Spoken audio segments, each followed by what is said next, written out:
देखिए 2020 दिल्ली जो है सबसे पहले इसका मूल जो है जिस वजह से फिल्म बनाई गई है, इसके पीछे छिपा हुआ है वेदना और दर्द पाकिस्तान और बांग्लादेश में जो हिंदू कम्युनिटी रह गई थी और उन पर जो है बेइंतहा जुल्म हो रहे हैं, जो स्पेशली बच्चियों पर, बेटियों पर हर रोज़ 12, 13, 14 साल की बच्चियों को उठा लिया जाता है, रेप होता है, धर्मांतरण होता है और उनका अधेड़ उम्र के लोगों के साथ निकाह पढ़ दिया जाता है।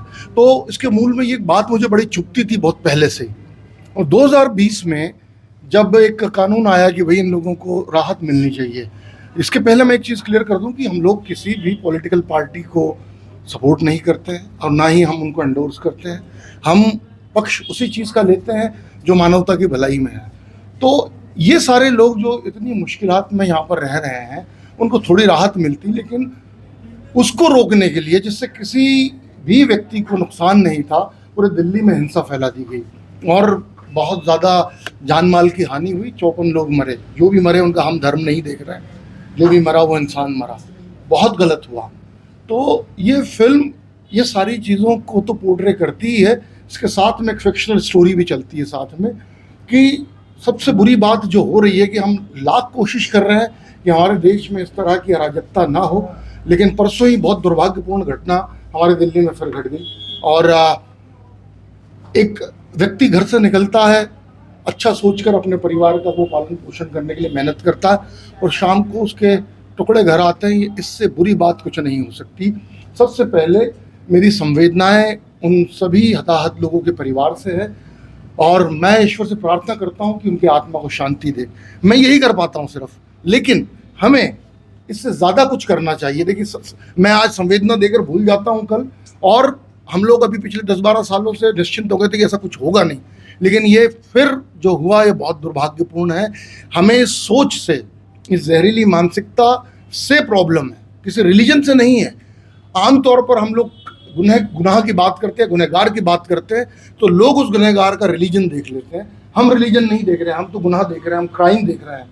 जिस दिन दोनों तरफ की कम्युनिटीज़ रिलीजन भुलाकर सिर्फ गुनाह के ऊपर अपनी उंगली उठाएगी, गुनहगार पर उंगली उठाएगी, तो हमारी प्रॉब्लम भी सॉल्व होने लगेगी। हमारी फिल्म का संदेश भी यहीं कहीं निकलेगा। हमें अपने अंदर झांकने की ज़रूरत है, अदरवाइज हम बहुत अंधे कुएं की तरफ, अंधे रास्ते की तरफ जा रहे हैं, जो इस देश के लिए बिल्कुल अच्छा नहीं है। ये फिल्म जो है वन शॉट में ये सारी बातें बताएगी। आपने हॉलीवुड में कई फिल्में आई है जो वन शॉट मैथड पर बनी है, लेकिन ये पहली फिल्म होगी भारत में जो कि ऑडियंस देख पाएंगे कि इसका क्या थ्रिल होता है वन शॉट में। दिल्ली में तो आप लोगों ने सभी देखा होगा, वही चीज़ वन शॉट में देखेंगे। आप पत्रकार हैं, आप लोग तो ज़्यादा जानते हैं कि कोई भी चीज़ में आप भी कट नहीं करते जब कोई अप्रिय घटना घट रही होती है। तो हमारी यही गुजारिश है कि ये फिल्म पक्ष लेती है उन लोगों का जो प्रताड़ित है, अराजकता का विरोध करती है, और अच्छा सिनेमा अच्छी टेक्निक के साथ आप लोगों के लिए, इस देश के लिए लेकर आया है। देश भर में रिलीज कब हो रही है सर, और क्या मैसेज पूरा लोगों को देना चाहिए? 14 नवंबर को ये देश भर में रिलीज हो रही है, और जो दिल्ली की जो व्यथा है आपसे बेहतर कोई नहीं जान सकता, वो सारा देश भी जाने। और मैं यही मैसेज दूंगा कि आप सभी लोग, देश में आजकल बात चलती है कि अच्छा सिनेमा बनना चाहिए, हमारे एक फार्मूला सेट है, एक मसाला फिल्म आती है। मैं एक घमंड से नहीं, बड़बोलेपन से नहीं, फिल्मकार के विश्वास से बोल रहा हूँ कि एक बहुत अच्छी फिल्म आ रही है। आप लोग देखेंगे, निराश नहीं होंगे।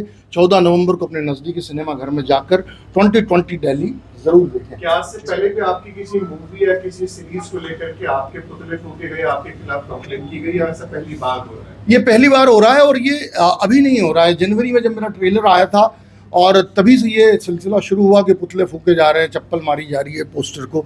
मैं ये बोलना चाह रहा हूँ कि 3 मिनट के ट्रेलर से आप अंदाज़ा ना लगाएं।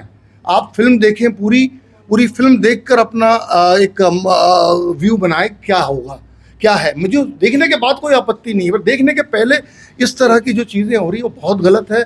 और मैंने बहुत लीगल बैटल लड़कर यहाँ तक पहुँचा हूँ। जनवरी से मैं कानूनी लड़ाई लड़ रहा हूँ इस फिल्म को रिलीज़ करने के लिए। कई पॉलिटिकल पार्टीज़ के नेता थे जिन्होंने बोला कि ये फिल्म को हमेशा के लिए बैन कर देना चाहिए। शर्जिल इमाम ने केस मेरे दिल्ली हाई कोर्ट में याचिका लगाई, महमूद प्राचा ने, 7 पिटिशन्स लगी मेरे खिलाफ, एक पंजाब हरियाणा को हाई कोर्ट में लगी। और उन सब से लड़कर एक इंडिपेंडेंट फिल्मकार, जिसके पीछे कोई बैकअप नहीं है, कोई स्टूडियो नहीं है, अपनी ज़िंदगी भर की कमाई लगाकर एक अच्छा सिनेमा लाया है, उसको देखिए तो सही, पहले अपनी राय मत बनाइए।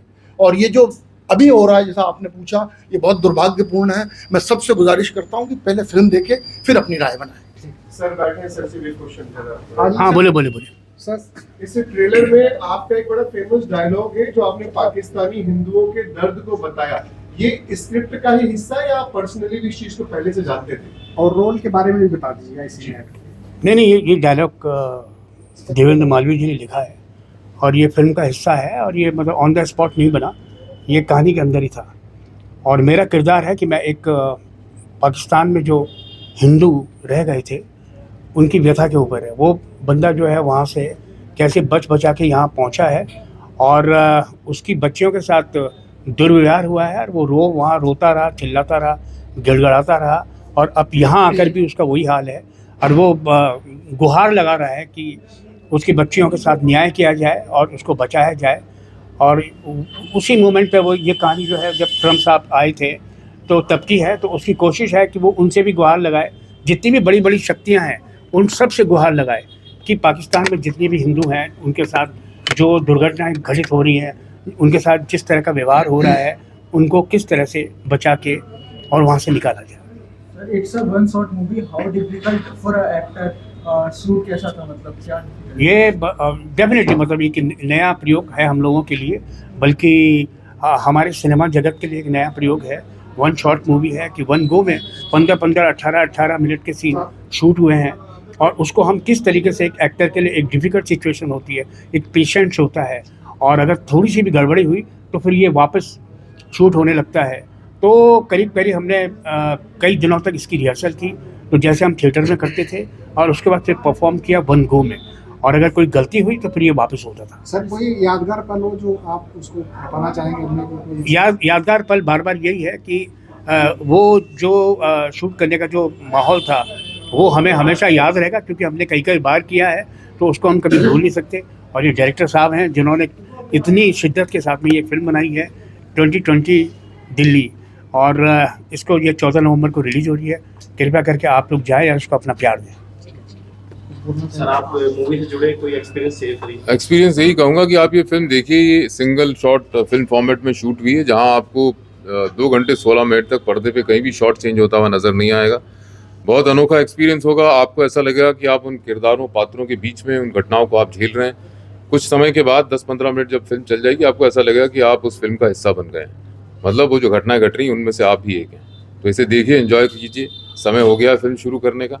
Let's go and enjoy the film. क्या मान के चले कि ये रियल स्टोरी पे फिल्म बनाई है आपने? ये मिक्स है, इसमें कुछ फैक्ट्स पे से इंस्पायर्ड है और इंस्पायर्ड है ट्रूथ इवेंट से, लेकिन इसको कहानी को गढ़ा गया है प्रॉपर तरीके से। इसका स्क्रीन पे लिखा है, फिक्शनल एलिमेंट्स भी इसमें काफ़ी हैं, तो उसका कॉम्बिनेशन है। सर फिल्म पहले मई में आने वाली थी, अचानक ही 14 नवंबर रिलीज डेट। हाँ, कुछ लिटिगेशंस थे, लीगल बैटल्स हमें लड़नी पड़ी यहाँ तक पहुँचने के लिए।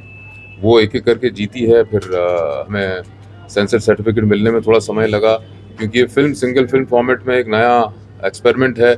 इसमें टेक्निकलिटीज़ की, एग्जीक्यूशन की बहुत ज़्यादा ज़रूरत थी, उसको हमें मुकम्मल करने में इतना समय लगा है।